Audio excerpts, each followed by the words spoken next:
श्री स्वामी समर्थ. स्वामी कृपेने तुमच्या सर्व इच्छा मनोकामना पूर्ण हो. तर उद्या लक्ष्मीपूजन आहे. लक्ष्मीपूजन हा अत्यंत महत्त्वाचा दिवस आहे. या दिवशी जर तुम्हाला घरामध्ये पाल दिसली तर हे एक काम आवर्जून करा. तसेच आपल्या घरातील आजारपण इडापिडा दूर होण्यासाठी, तसेच भरपूर जणांना आर्थिक टंचाई असते, कुठूनही पैसा यायला जागा राहत नाही किंवा पैसा आलेला टिकत नाही किंवा कुठेतरी वायफळ पैसा खर्च होऊन जातो. तर त्यासाठी आपल्यावरती जर माता लक्ष्मीचा आशीर्वाद असेल तर सर्व काही व्यवस्थित हे पार पडत असते. तसेच आपल्याकडे पैसा देखील यायला सुरुवात होते. तर या दिवशी आपल्याला अलक्ष्मीला घराबाहेर काढायचे आहे आणि लक्ष्मीचा घरामध्ये वास होण्यासाठी आपल्याला काही उपाय करायचे आहे, ज्यामुळे माता लक्ष्मी ही प्रसन्न होईल. 12 नोव्हेंबर रोजी लक्ष्मीपूजन आहे. लक्ष्मीपूजनाच्या दिवशी अलक्ष्मीचे निस्सारण केले जाते. समुद्र मंथनात हलाहल विषयानंतर ज्येष्ठा अलक्ष्मीचा जन्म झाला. कलिक पुराणानुसार अलक्ष्मी कली राक्षसाची दुसरी पत्नी, अधर्म आणि हिंसेची मुलगी, मृत्यूची अधर्माची माता आहे. आळस, खादाडपणा, मत्सर, क्रोध, ढोंगीपणा, लोभ आणि वासना, असत्य, अस्वच्छता, अनिती, भ्रष्टाचार व अज्ञान यांची देवता. कलियुगात जुगार, दारू, वैश्य व्यवसाय, कत्तल, लोभ येथे राहणे अलक्ष्मीला आवडते. अलक्ष्मी ही अशुभाची, दुर्भाग्याची, अपयशाची देवता मानतात. पद्मपुराणात अलक्ष्मीची कथा आहे. तर श्री सूक्तातही अलक्ष्मी नाशाम्यह म्हणजेच अलक्ष्मीचा नाश व्हावा असे वर्णन केले आहे. अलक्ष्मीचे वाहन गाढव आहे, तर हातात झाडू हे आयुध होते. ती अलक्ष्मी घरात येऊ नये म्हणून लक्ष्मीपूजनाच्या दिवशी झाडूची पूजा करण्याची प्रथा पडली आहे. याच झाडूच्या साह्याने अलक्ष्मीला घरातून पळवून लावले जाते, अशी त्यामागची भावना आहे. लक्ष्मीपूजनाच्या दिवशी जर आपल्याला अलक्ष्मीला पळवून लावायचे असेल तर आपण श्री सूक्ताचे पठण हे आवर्जून करावे. श्री सूक्ताचे पठण जर या दिवशी केले तर त्याचा आपल्याला खूप लाभ होत असतो व अलक्ष्मी घराबाहेर देखील जाते. लक्ष्मीपूजेच्या दिवशी नवीन झाडू विकत घेण्याची आणि तिला लक्ष्मी मानून पूजा करण्याची प्रथा आहे. लक्ष्मीपूजा झाल्यावर स्वच्छ जागी झाडू उभा करून त्याला हळद कुंकू लावून पूजा करतात.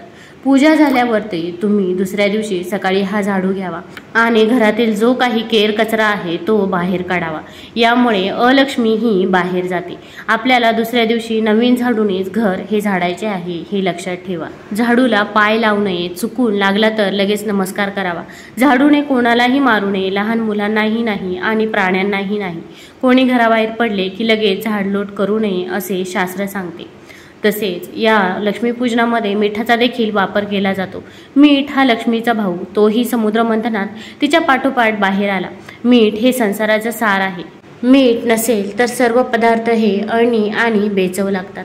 खाल्लेल्या मिठाला जागणे हा आपल्यावर झालेला संस्कार आहे. चुकून जरी हे मीठ जमिनीवर सांडले तर त्याचे मोल कळावे म्हणून आई वडील मुलांना धाक दाखवतात की मीठ सांडू नये, नाहीतर ते पापण्यांनी भरावे लागते.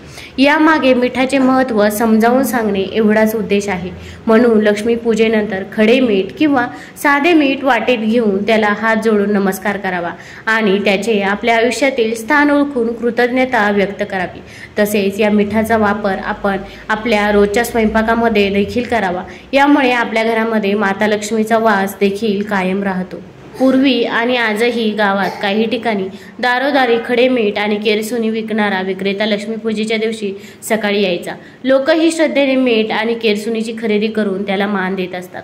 आपणही आपल्या घरातील अलक्ष्मी दूर होऊन लक्ष्मी नांदावी यासाठी केरसुनी आणि मिठाची पूजा आपण आवर्जून केलीच पाहिजे. भरपूर जणांना आर्थिक समस्या असतात, तर या समस्या दूर करण्यासाठी दिवाळीच्या दिवशी कोणत्याही शिव मंदिरात जाऊन शिवलिंगावर अपराजिता फुले व अक्षदा अर्पण कराव्या. पण लक्षात ठेवा की अक्षदा वापरलेल्या तांदळाचा एकही दाणा कुठेही तुटलेला फुटलेला नसावा अशा अक्षदा तुम्ही अर्पण कराव्या. मग तुम्ही 21 अक्षदा अर्पण केल्या तरी पण चालेल.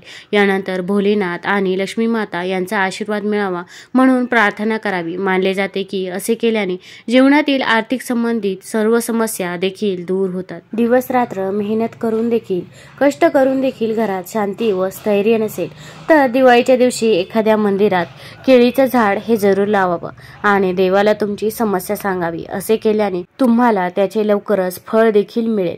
मग तुमच्या जर घराजवळ मंदिर असेल तर तिथे तुम्ही केळीचं झाड हे अवश्य लावावं आणि तुम्ही त्याला रोज पाणी देखील घालावं, त्याची पूजा देखील करावी. ते झाड जसे जसे मोठे होत जाईल तसे तसे तुमची प्रगती देखील होत जाईल.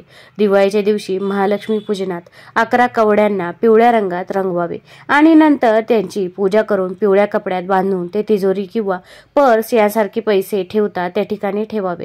असे केल्याने धनलाभ होतो असे मानले जातात. तसेच लक्ष्मीची कृपा देखील आपल्यावरती कायम राहते. मग तुम्ही हळदीमध्ये देखील या कवड्या रंगवू शकता आणि आपण जिथे पण पैसे ठेवतो तिथे या अवश्य ठेवाव्या. तसेच या दिवशी आपली जी तिजोरी आहे ज्यामध्ये आपण पैसे ठेवत असतो तर ती जागा स्वच्छ करावी. लक्ष्मीपूजनच्या दिवशी तिथे देखील आपण एक स्वस्तिक आवर्जून काढावे. तसेच गोमूत्र तिथे थोडेसे शिंपडावे. त्यामध्ये कोणतीही अडगळ असणार नाही याची काळजी घ्यावी. मग त्यामध्ये आपण कुबेर देवतेचा फोटो देखील ठेवू शकतो. तसेच या पिवळ्या कवड्या देखील तिजोरीमध्ये आपण ठेवू शकतो. यामुळे माता लक्ष्मीचा आपल्या घरामध्ये सतत वास राहतो व पैसे येण्यास देखील सुरुवात होते. तसेच दीपावलीच्या दिवशी सकाळीच थोडी हरभरा डाळ भिजवून ठेवावी आणि दुपारी थोडा गूळ मिसळून लहान मुलींमध्ये वाटावा आणि काही मंदिरात दान करावी. असे केल्याने लक्ष्मीची कृपा देखील कायम राहते. हा उपाय तुम्ही दर गुरुवारी केला तरी पण चालेल. यामुळे लक्ष्मी कायम आपल्या सोबत राहते. दिवाळीच्या दिवशी महालक्ष्मी आणि गणेशासोबत श्रीयंत्र आणि दक्षिणावर्ती शंख पूजेच्या ठिकाणी ठेवावा. असे केल्याने लक्ष्मी देवी सुखाने त्या ठिकाणी नांदते असे देखील मानले जाते. दिवाळीच्या दिवशी गहू दळायला द्यावे.